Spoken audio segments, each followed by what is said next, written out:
Alright, so we've got a real short one this week. Coming in at just 76 minutes, we're taking a look at The House on the Edge of the Park.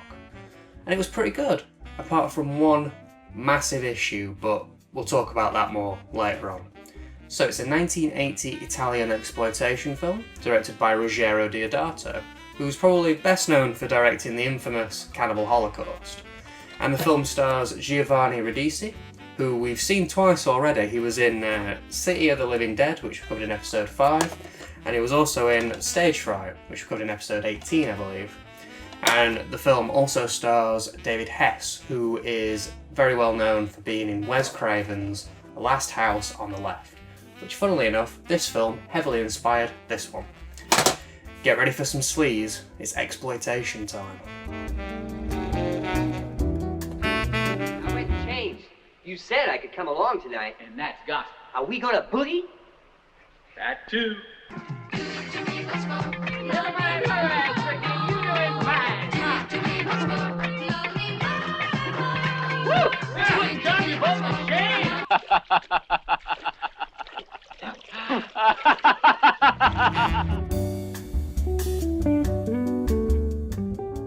The plot revolves around two insane car repairmen who tag along to a party hosted by some rich people in exchange for them getting their car fixed up.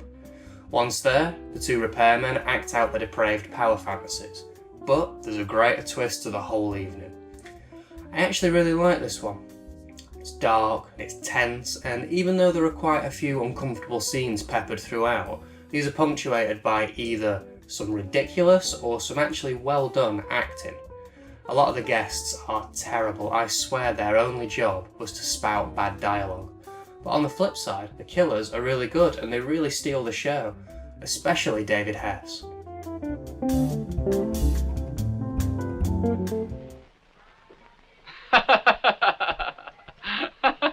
Why that look? What's so funny?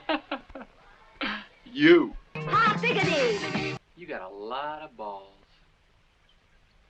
To have balls, my dear, you have to have them first up there, and then down there. The film's shot really well. It gets right up close and personal and really makes for some uncomfortable scenes. There's this great bit where the camera's tracking behind one of the guests who's managed to escape, and it really adds to the tension because it puts you right there behind her in the scene. The twist ending's pretty good as well. I did have my suspicions that it was going to end the way that it did, but it manages to pull it off really well where it feels natural to the story. Also, the music's fantastic too. It's done by Riz Ortolini, if that's how you pronounce his name, who's famous for doing the Cannibal Holocaust soundtrack. Now, this soundtrack isn't as good as this one, but it's still pretty damn good.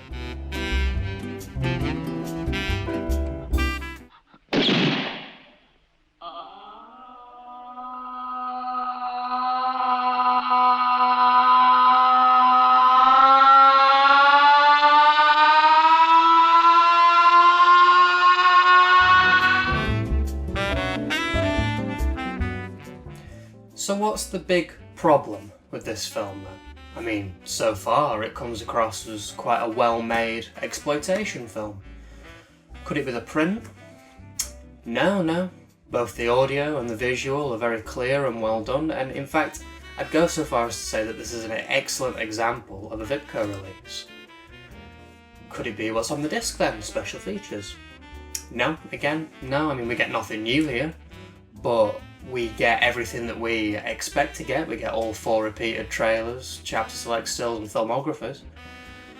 No, the big issue with this film is the cut. Now, this is a notorious video nasty that's been banned and cut over the years, and this version, fucking BBFC got their hands on this one in a big bad way, because this is missing nearly 12 minutes of footage, which I think is absolutely ridiculous, and it explains why the runtime is so short. Now, apparently, a lot of the stuff that got cut out was the sleaziest stuff, you know, the rape scenes and the violence. And luckily, this film is engaging enough to survive the chopping block.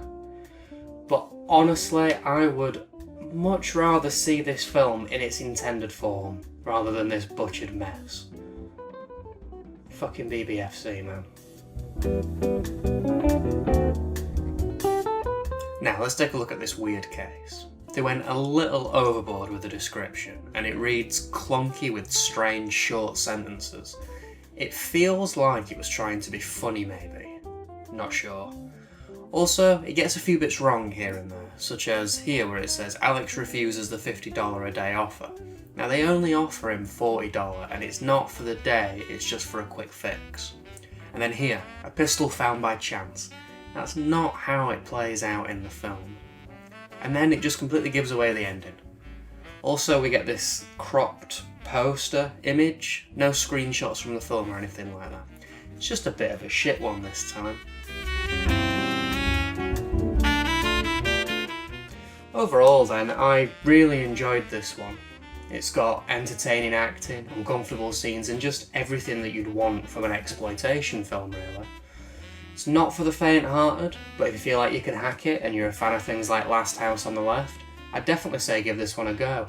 But not this release, not this cut. It is far too heavily cut down from what it was intended to be, and the cuts are really obvious at that. Now, Shameless have put out another DVD, and this one is still cut, but only by 2 minutes, so it's better than this, but in my opinion, still not good enough. If you want a fully uncut version, I'm afraid you're going to have to import. So, a great film, fucked over by the BBFC this week. Hopefully next week we get something a little better.